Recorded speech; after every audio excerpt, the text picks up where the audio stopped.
অন্তরটা যদি নষ্ট করা যায় একটা মানুষকে নষ্ট করা যায়, অন্তরটাকে যদি ভালো করা যায় একটা মানুষ ভালো হতে পারে, আর অন্তরটা যদি নষ্ট হয়ে যায় একটা মানুষ পচে যায়, নষ্ট হয়ে যায়।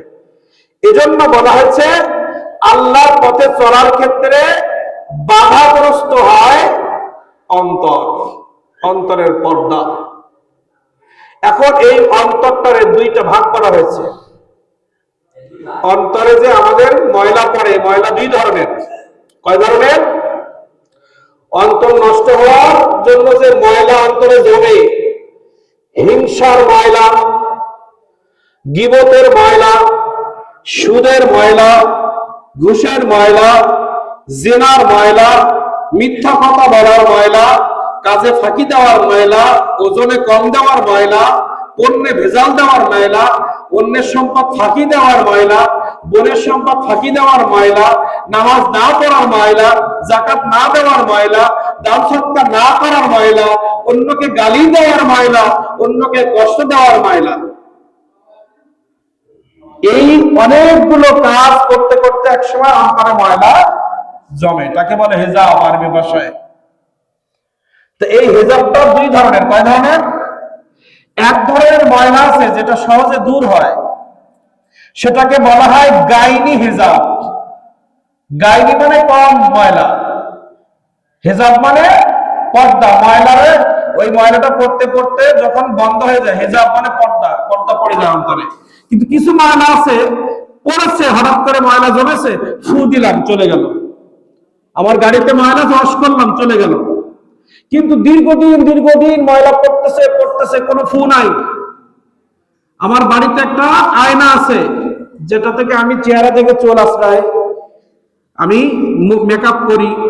এই আয়নাটা আজকে দেখলাম একটু বালু পড়ছে, মুছলাম না, কালকে আবার পড়বে, পৌঁছে আবার পড়বে, পরিষ্কার করলাম না, আস্তে আস্তে ওই আয়নাটা নষ্ট হবে কিনা। আমার যে যানবাহন, বাইক বলি, সাইকেল বলি, আমার বাড়ি যে বাড়িতে আমি থাকি, আমি প্রতিদিন আমার সেহেনে ময়লা পড়ছে, আমি ঝাড়ু দিলাম না, এক সময় ময়লা পড়তে পড়তে ওখানে সাপ, ব্যাগ এগুলো চলে আসবে, তাদের জায়গা ময়লা। তাহলে আমি যদি ওটা পরিষ্কার করি, আজকে আমার ঘরে ময়লা পড়ছে, আমি ঝাড়ু দিলে ঘর পরিষ্কার হয়ে গেল, কিন্তু দীর্ঘদিন 1 বছর 2 বছর ঝাড়ু না দিলে ওটা বন জঙ্গলে পরিণত হবে। তো যেটা মানুষ গুনাহ করতেছে কিন্তু ওটার থেকে আর ফিরতেছে না ফিরতে ফিরতে এক সময় তার এমন পর্দা পড়ে যেটাকে বলে রাইনি হিজাব। আমরা যে আল্লাহর বিধান মানতেছি না, আল্লাহর পথে চলতেছি না, এর কারণ কি? কিসে আমাদের অন্তরে বাধা সৃষ্টি করছে? আমাদের অন্তরে বাধা সৃষ্টি করছে ময়লা। কিসে? পর্দা। অন্তরে একটা পর্দা পড়ছে, ওটা আমরা সরাইতে পারতেছি না। আল্লাহ তাআলা রাইনি হিজাব, এই রাইনি হিজাবটাকে পাথরের সাথে তুলনা করা হয়েছে। আপনি একটা পাথর এক হাতে নেন, একটা আয়না এক হাতে নেন, কি নেন? আয়না। পাথর শক্ত না আয়না শক্ত? আপনি পাথরের মতো ময়লা জমতে জমতে একটা জিনিস পাথরের মতো শক্ত হয়ে গেছে, ময়লা জমতে জমতে পাথরের মতো শক্ত হয়ে গেছে, ওইটারে আপনি পরিষ্কার করতে চাচ্ছেন। ধরেন আপনার এখানে জং ধরে গেছে, আমি জং দিয়ে বুঝাই, একটা লোহাতে এমন পরিমাণ জং ধরেছে, এটা পরিষ্কার করতে গেলে লোহাটাই থাকবে না, একেবারে নষ্ট হয়ে গেছে, কাঠে ঘুণ ধরে গেছে। ওই কাঠ আমি ঘুণ পরিষ্কার করতে গেলে কাঠটারে বাদ দিতে হবে, এটাকে পাথরের মতো শক্ত হয়ে গেছে, ওটারে বাদ দিতে যাচ্ছে না, গেলে আমি মারা যাবো, ওই জিনিসটা নষ্ট হয়ে যাবে। কিন্তু একটা আয়নার পরে ময়লা পড়ছে হালকা, আপনি একটা ফু দেন, ওই ময়লা চলে যাবে, একটা সামান্য ময়লা পড়ছে। তো যে অন্তরের মধ্যে সামান্য ময়লা, তাকে আয়নার সাথে তুলনা করা হয়েছে। একটা ফু দেন, পাতলা জায়গায় ময়লা পড়ছে, কিন্তু ওই ময়লাটা যদি পাথরের মতো শক্ত হয়, ওটা দূর করা সম্ভব? একটা হচ্ছে রাইনি হিজাব, একটা হচ্ছে গাইনি হিজাব। রাইনি হিজাব যেটা শক্ত হয়ে যায় পাথরের মতো, অন্তরটা ময়লা পড়তে পড়তে পাথরের মতো হয়ে যায়, তাদের সম্পর্কে আল্লাহ তাআলা বলতেছেন, ইদা তুতলা আলাইহি আয়াতুনা ক্বালা আসাতিরুল আউয়ালিন। কাল্লা বাল রানা আলা কুলুবিহিম মা কানু ইয়াকসিবুন। অন্তর যে নষ্ট, এটা কার ভাষা? এতক্ষণ তো বাংলা বাংলি বুঝাইলাম যে ব্রেনটা যেটা চিন্তা করি এটা কিছুই না, আমার অন্তর যদি সাপোর্ট না করে ব্রেনটা চিন্তা বাস্তবায়ন হয় না। আমি একটা জিনিস ভাবলাম যে আমি এই ব্যবসাটা করবো, এই কাজটা করব, শুধু চিন্তা করলে সেটা বাস্তবায়ন হয় না, অনেক কিছু কাজ করার পরে একটা জিনিস বাস্তবায়ন হয়। এই জন্য আল্লাহ বলছে ব্রেন কিছুই না, এটা চিন্তা করার পরে এখানে আসে, এই আস্তে আস্তে পথ দেখায়। এই জন্য আল্লাহ কুলুবের কথা বলেছে। কি কথা? কুলুব। আল্লাহ তাআলা বলছে যখন তুতলা আলাইহি আয়াতুনা, হে রাসূল আপনি দেখবেন ওই জামানায় ছিল, এখন আছে, কিয়ামত পর্যন্ত থাকবে। কারণ এই আয়াত যখন নাজিল হয়েছে তখন এই আয়াতের বিরোধিতা মানুষ ছিল, পক্ষের মানুষ ছিল। বর্তমান যে জগতে বসবাস করছি এখনো এই আয়াতের কার্যকারিতা আছে পক্ষে বিপক্ষে। আপনি আমি মারা যাব, অতীত হয়ে যাব, আমাদের পরের প্রজন্ম আসবে, তখনও এই একই আয়াত পড়বে। আপনি মারা যাবেন, আমি মারা যাব। রাসূল সাল্লাল্লাহু আলাইহি ওয়াসাল্লাম এই আয়াত পড়েছেন, তিনি ইন্তেকাল হয়ে গেছেন। সাহাবা ইকরাম পড়েছেন, ইন্তেকাল হয়ে গেছেন। তাবিঈন ইকরাম পড়েছেন, ইন্তেকাল হয়ে গেছেন। তবে তাবিঈন ইকরাম পড়েছেন, ইন্তেকাল হয়ে গেল।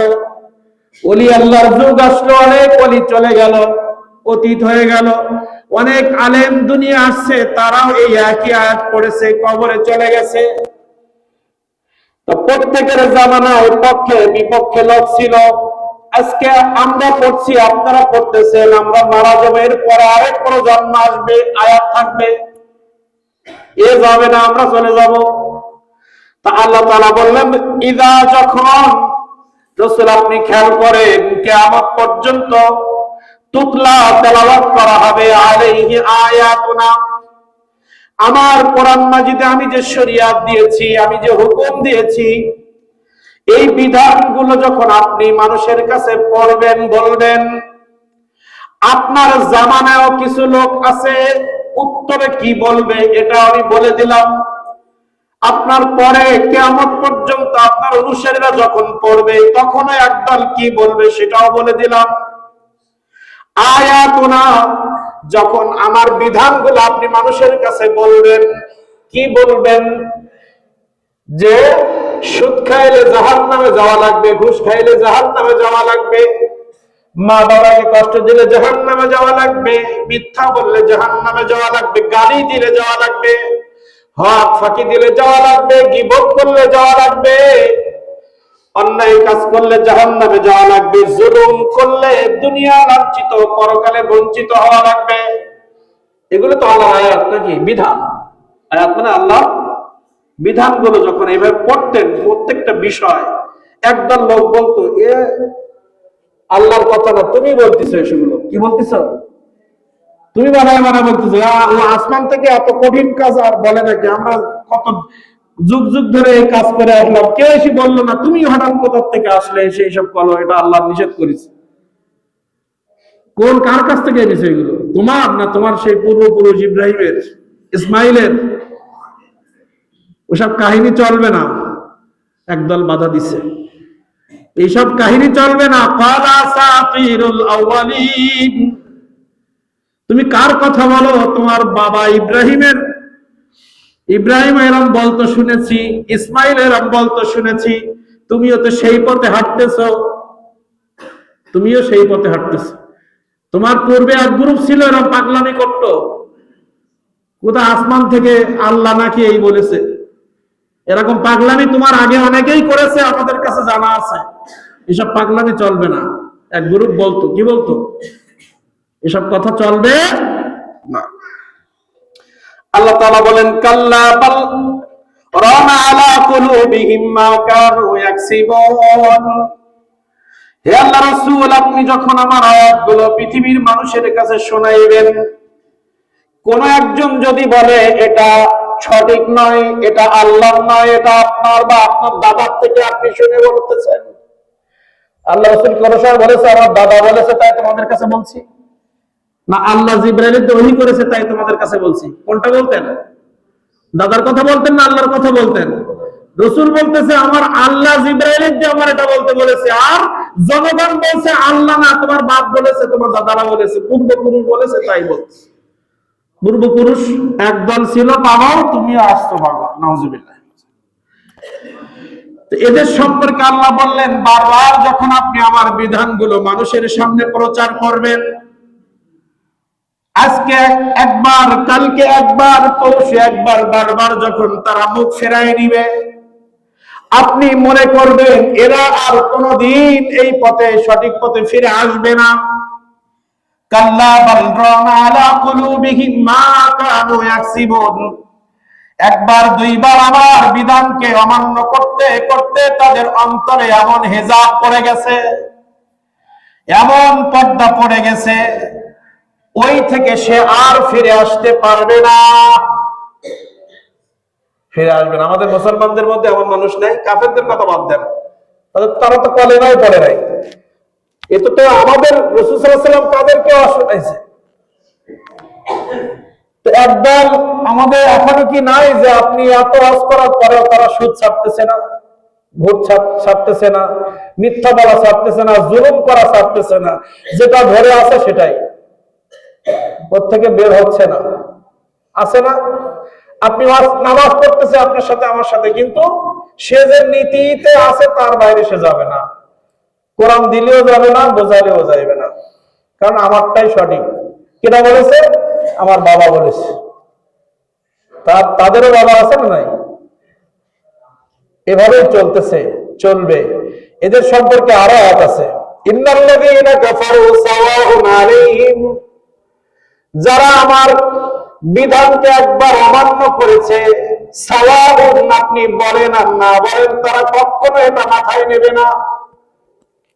তারা কি করবে না? এটা কখনোই নেবে না।